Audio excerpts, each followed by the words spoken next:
Hello, welcome back. Today we are going to talk about graphing transformations of quadratic equations. So you should have your note sheet from Google Classroom that was posted with this Edpuzzle, and a pen or a pencil and a calculator. Alrighty, so our learning targets are that we are going to describe and graph transformations of the parent function. And then given a graph of the function, we are going to write the equation. So kind of like working backwards, okay? So I know we talked a little bit about the parent function both in class and in my last video.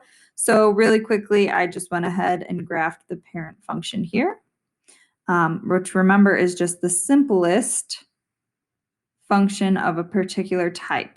So we already talked about absolute value, and now we are talking about quadratics, and that is the simplest version, just f of x equals x squared.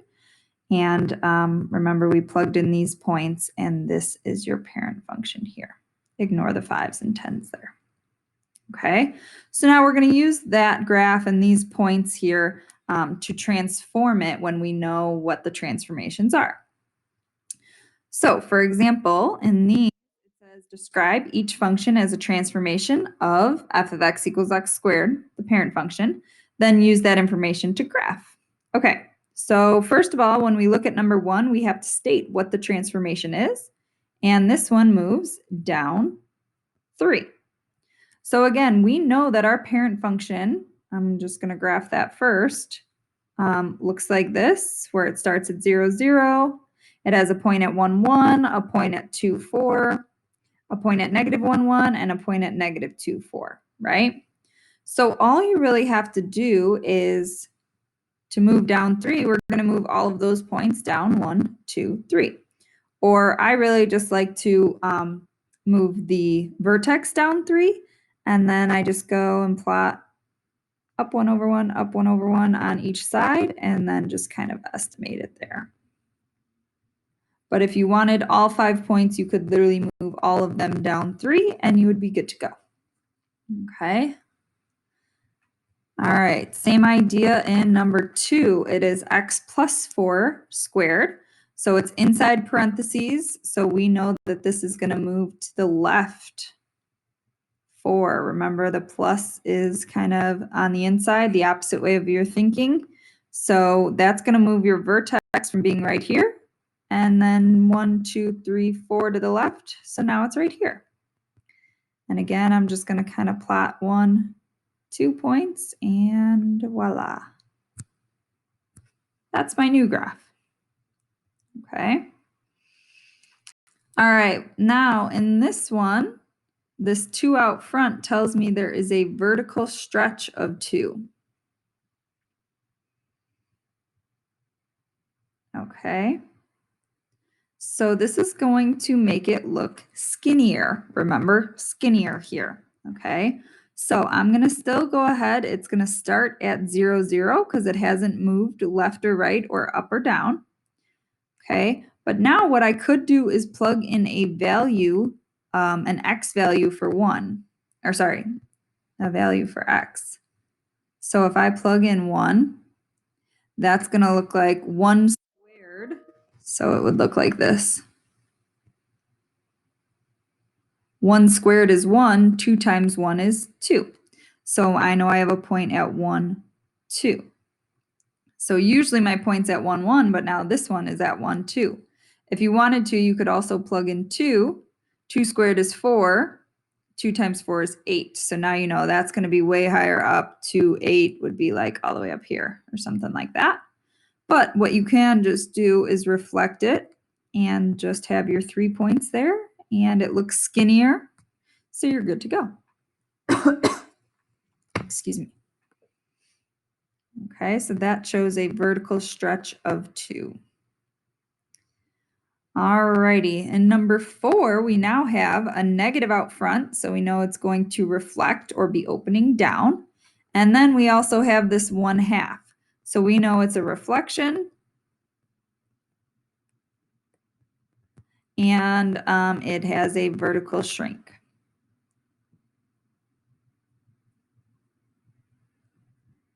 of 1/2. So again, we know it should start at 0, 0, just like the parent function. And we know it's going to open downward, but what I would do here is just plug in, again, an x value. So if I plug in 1, okay, 1 squared is 1 times negative 1/2 is going to be negative 1/2. If I plug in 2, 2 squared is 4. 4 times negative 1/2 is negative 2. So I'm going to plot that point because it's going to be a little bit easier. 2, negative 2. And then I'm going to reflect that and know it should be over here as well. And as you can see, it is reflected over the x-axis and it is wider because it is a vertical shrink. Just like this one was skinnier because it is a vertical stretch. Okay.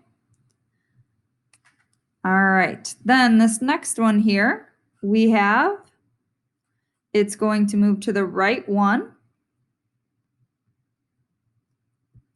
and up 5. So I'm going to literally take where my vertex usually is and move to the right 1 and up 5. And it's going to be all the way up here. And then I would just go up 1 over 1, up 1 over 1, and there's your graph. Almost off the graph a little bit there. Okay. All righty. Then this last one here, it's a little bit of a doozy. We've got all types of transformations. So let's go ahead and write those below. We have a reflection because of the negative out front. We have a 4 out front, so a vertical stretch of 4.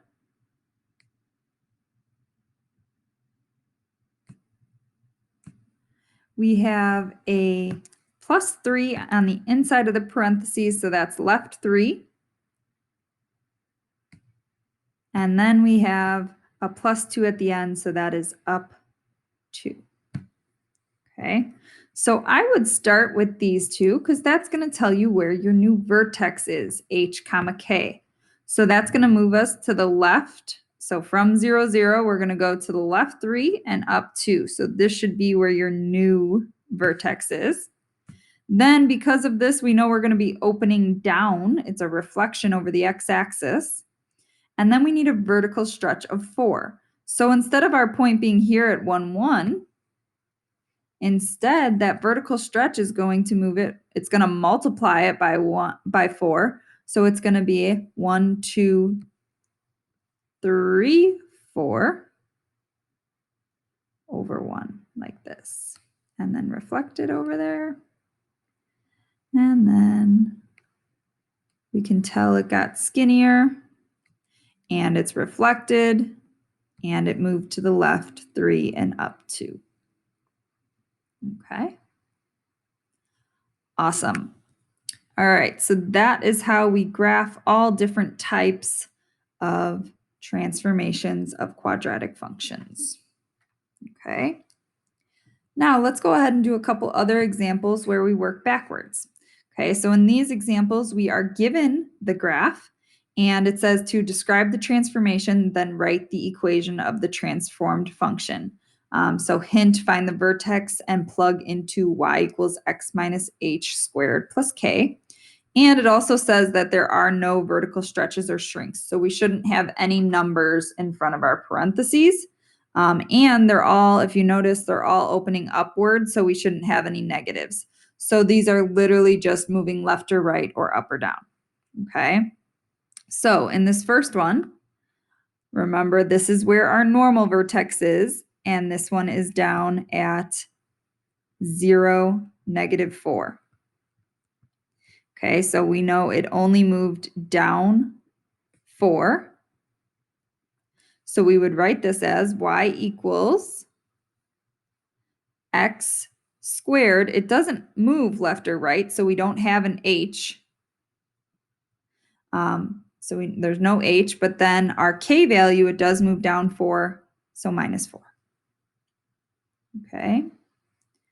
Number 2, Again, look at where your vertex is from where the parent function vertex would be.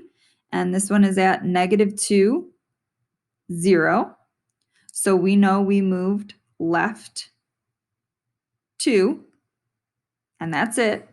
So now we know we're going to write this as y equals x, and this would be like minus a -2. So this would be like +2 because it moved to the left 2, and then squared. And then it didn't move up or down, so there's no k value here. Okay. Then this next one we have the vertex, again, from the original or the parent function is at -4, -1. So it moved left 4 and down 1 from 0, 0. So that's going to look like y equals, we're writing an equation, so we need the y equals. And we would say x, again, left 4 is going to be +4 squared, and then down 1 is going to be -1. So if it helps, whenever you're doing left or right, think opposite sign, and whenever you're doing up or down, think same sign, okay, as the vertex. Okay, and last one here.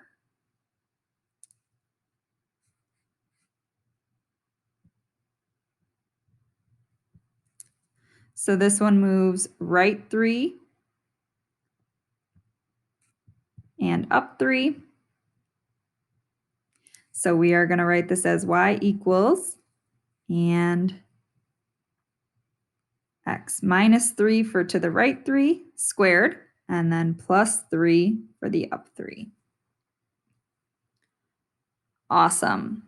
Okay, very last thing we're going to talk about in this video is to identify if the graph is more narrow or wide. So that's the first thing we're going to do. And then we want to write the equation now. So these are only vertical stretches and shrinks, okay? And what it's telling us to do is plug a point from the graph into y equals ax squared and solve for a. So first of all, let's go ahead and follow the hint and then identify if it's more narrow or wide or skinny or wide. So this one I can tell looks skinnier. So that's skinny. This one I can tell definitely looks wider. And this one, it's kind of hard to tell, but I think it looks wider. And I think it's flipped over the x-axis. So there's also going to be a reflection. So maybe write yourself that little note as well. Okay. So then the next part says we need to plug into y equals ax squared for all of these. And we're going to basically plug in an x and a y from one of those ordered pairs and solve for a. And that's going to give us what our equation should be. So in this first one, I'm just going to pick this one here. I'm going to plug a 1 in for x and a 3 in for y. And now I'm solving for a. So 1 squared is 1. So I would write that as 1a equals 3. And then divide by 1 or just say a equals 3. So my equation is going to look like y equals, we know a is 3 now, so 3x squared. Now, if you think about this, this tells us that there is a vertical stretch by a factor of 3, which makes sense because it got skinnier and it went, to the right one up 3. So that's exactly what it is. Okay. Next one, same idea. We are going to plug in this point here. We've got 1 equals a times 6 squared. 6 squared is 36. So let's write that as 36a. And then remember, you're solving for a. So let's divide by 36. So now we know a equals 1 over 36. And that's what you're going to plug in here. So then we write this as y equals 1/36 x squared. Okay. And it makes sense because that one got wider. So it should be a vertical shrink, which is why it's a fraction, 1/36 x squared. Okay, then this one, I don't want to forget about my negative. So right away, I'm going to go ahead and write y equals negative. And then I'm going to do the same thing here, okay? So I'm going to plug in, let's again just do this value or this ordered pair. So -2 is my y. A times x is 2 squared. 2 squared is 4, so that's going to be 4a. So we get -2 equals 4a. We divide by 4 on both sides to get a by itself. And we end up with a equals -2 over 4, whoops, would just simplify to -1/2. So again, I already have the negative up there, but I'm just going to plug that in. So -1/2 x squared. So again, it's a fraction because we said it got wider.